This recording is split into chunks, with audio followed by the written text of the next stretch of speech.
Motivation is such a double-edged sword because essentially it is a drug-like state, and you want to use that obviously to your advantage while you have it, because we all know motivation is fleeting. How can we use that to motivate ourselves on our fat loss goals? Because it's all well and good saying, right, I'm going to feel like this forever. I can do my 5 days a week in the gym. I can diet myself super low on calories. I can eat only salads, all clean food.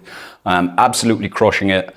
And we all know that this is just the same cycle of, going hard at it, locking in, as the kids say nowadays, the old Gen Z term, lock in. And then to just completely go backwards, completely brain dead. And to just feel like the tank is completely empty. And then all the bad habits start creeping in, because we have a motivation high, then we have a motivation low, but we have nothing that bridges that. We have no safety net. So that's what we're going to talk about here. And we're going to talk about how you can drip feed motivation for when it's usually not there. One of the things I like to do personally is I do this with every element of my life that can be tracked about anything that I want to improve. I track it, right? So I track the level of progress that I achieve towards a certain goal, a certain number of hours put towards something, certain number of reps. With your fat loss goals, you could use a sheet that looks like this, right? So you can see here that what we have are compared with the body weight that you had previously weighed in at, the difference, and then how that's contributing towards the goal that you want to achieve. So let's say in this case, it's a 10 kilo weight loss, and we have it counting the percentage of the way that you are there. It helps a lot to just see this quantified and to see how much progress you're making. This is actually how I managed to be so consistent with YouTube videos in the last few months.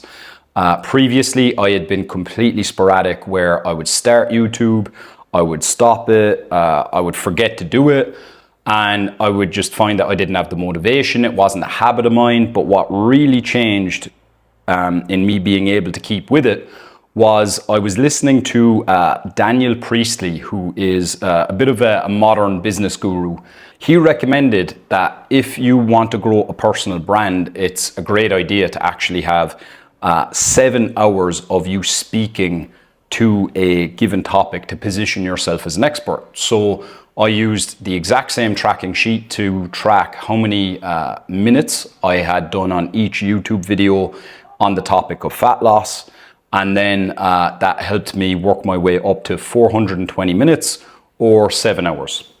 Now, with the fat loss efforts, especially if you're new to any kind of goal-oriented action, what can really help here as well is to set little milestones for yourself. So if you're a third of the way there, 50%, 75%, whatever it is, right? Pick some milestones that you're going to pick, and then reward yourself with things that are not necessarily going to hinder your progress, but are also going to just recognize that you're celebrating small wins.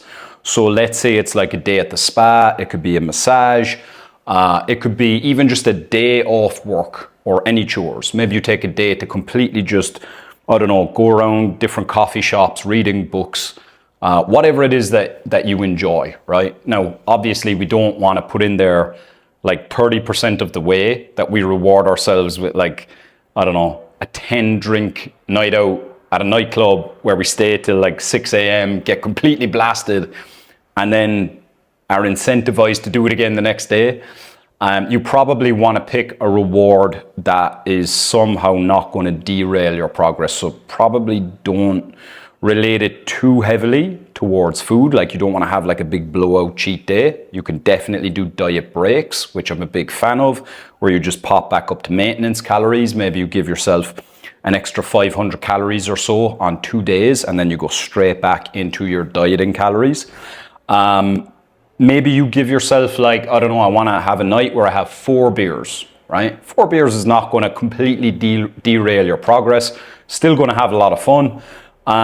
But yeah, just maybe you save the big blowout for when you've got your 10 kilo goal smashed out, and then over the course of a weekend you put back on 2 kilos, but most of it's water weight anyway, and then you get straight back to the good habits and you're back down to 10 kilos lost, but you've had that big celebration.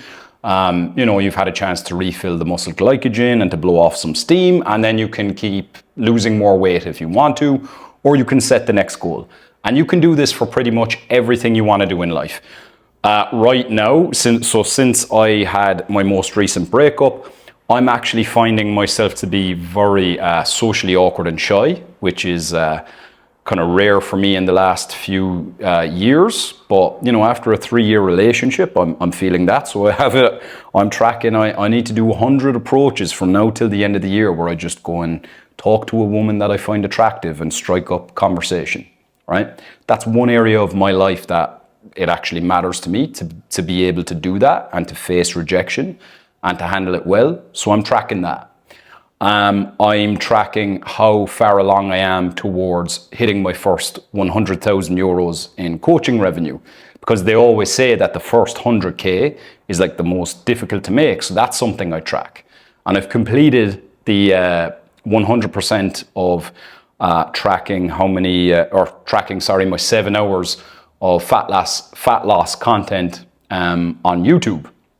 So I found this to be a very effective method, especially if you're someone who frequently sets goals, then the goalposts shift, or you find yourself forgetting about them, and you're trying to do lists, you're trying to plan it out, it's not working.